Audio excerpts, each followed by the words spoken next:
Assalamualaikum warahmatullahi wabarakatuh. Perkenalkan, saya Pemilia Jini Damayanti dari kelas 3D Program Studi Diplomatika Keperawatan. Di sini saya akan mempresentasikan tentang terapi bekam guna memenuhi tugas dari Ibu Handayani dalam mata kuliah praktek keperawatan komplementer. Ya, kita di sini akan membahas tentang terapi bekam. Yang pertama kita awali dari sejarah terapi bekam. Terapi bekam sudah ada sejak zaman dahulu, sejak zaman Nabi Muhammad SAW. Mulai dari kerajaan Sumeria, kemudian terus berkembang sampai Babilonia, Mesir kuno, Sabah, dan Persia. Kemudian pada zaman Nabi Muhammad SAW, beliau menggunakan tanduk kerbau atau sapi, tulang unta, dan gading untuk media atau alat terapi bekam. Lalu kita lanjut ke landasan hukum terapi bekam. Yang pertama adalah Permenkes RI nomor 1109 tahun 2007 tentang pelayanan komplementer sampai alternatif. Yang kedua ada Kemenkes RI atau Keputusan Menteri Kesehatan RI nomor 1076 tahun 2003 tentang penyelenggaraan pengobatan tradisional. Kemudian ada Keputusan Menkes RI nomor 121 tahun 2008 tentang standar pelayanan medik dan herbal. Lanjut ke Permenkes RI nomor 1796 tahun 2011 tentang registrasi tenaga kesehatan. Kemudian kita lanjut ke bekam adalah kesehatan alamiah. Yang pertama, pengobatan holistik.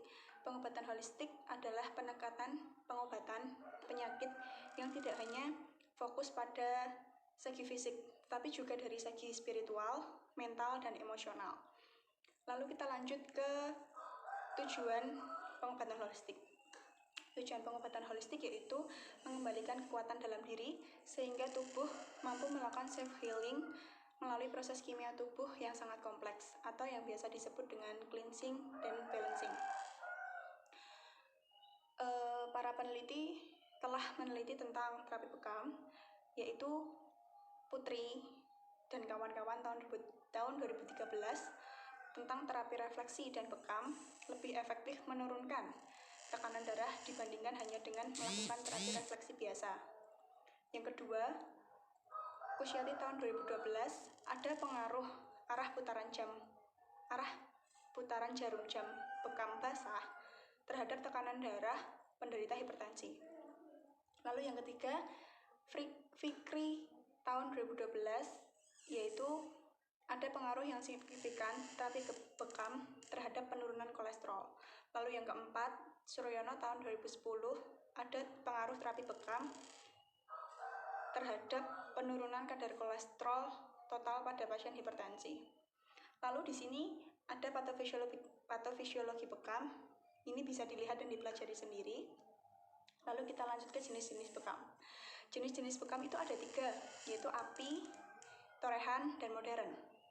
Yang pertama api, sudah jelas api dari api, berarti media yang dipakai adalah api.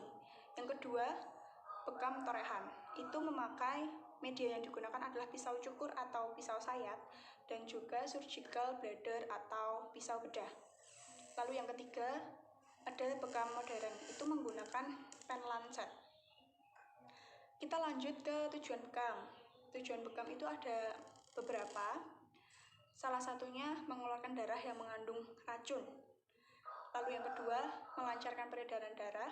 Yang ketiga, untuk merangsang sistem imun tubuh. Lalu yang keempat, untuk membangkitkan saraf-saraf di dalam tubuh yang sudah tidak aktif atau yang sudah mulai lemah. Lalu kita lanjut ke standar operasional prosedur bekam atau SOP bekam. Yang pertama, kita pasti tahu indikasinya bekam itu adalah kepada orang-orang yang mempunyai riwayat hipertensi, stroke, atau diabetes mellitus atau penyakit gula. Lalu yang kedua, kontraindikasinya yang tidak boleh dilakukan terapi bekam itu pada orang-orang yang mempunyai riwayat penyakit hipotensi, anemia, lemah, dan orang yang terlalu tua atau orang yang terlalu muda, yaitu di bawah usia 2 tahun. Lalu alat dan bahannya apa saja? Alat dan bahannya adalah masker, kasa steril, sarung tangan, gelas bekam yang sudah disterilkan, penyedot, betadin atau minyak haba, dan alkohol. Lalu lanjut ke prosedurnya. Prosedurnya yang pertama kita prainteraksi dulu. Apa itu prainteraksi? Kita menyiapkan alat dan bahannya. Alat dan bahan sudah kita siapkan, kita lanjut ke tahap kedua, yaitu tahap orientasi. Tahap orientasinya kita beri salam terapeutik dan kepada klien dan memanggil nama klien. Yang kedua, jelaskan tujuan prosedur dan lama waktu yang akan digunakan ketika kita melakukan tindakan.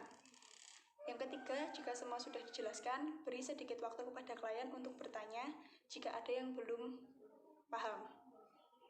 Yang terakhir, tahap kerja, kita jaga privasi klien. Yang pertama, jaga privasi klien. Yang kedua, jangan lupa lakukan cuci tangan menggunakan sabun dan air mengalir. Lalu yang ketiga, membaca basmalah. Yang keempat, atur posisi klien senyaman mungkin. Yang kelima, tentukan titik yang akan dibekam, bersihkan dan desinfeksi area tersebut. Lalu yang keenam, letakkan gelas bekam 2-3 sedotan dan biarkan selama 3-5 menit. Yang ketujuh, buka gelas lalu lakukan torehan superficial pada lapisan kulit luar sekitar 12-15 torehan dengan bagian ujung jari seperti memegang pena. Lalu yang kedelapan, bekam sudah selesai, lakukan cleaning atau pembersihan pada area yang telah dibekam tadi dan olesi minyak haba. Lalu yang terakhir, terminasi atau penutup, tuliskan respon klien dan ucapkan salam. Sekian presentasi dari saya. Jika ada yang salah, mohon dimaafkan. Sekian, wassalamualaikum warahmatullahi wabarakatuh.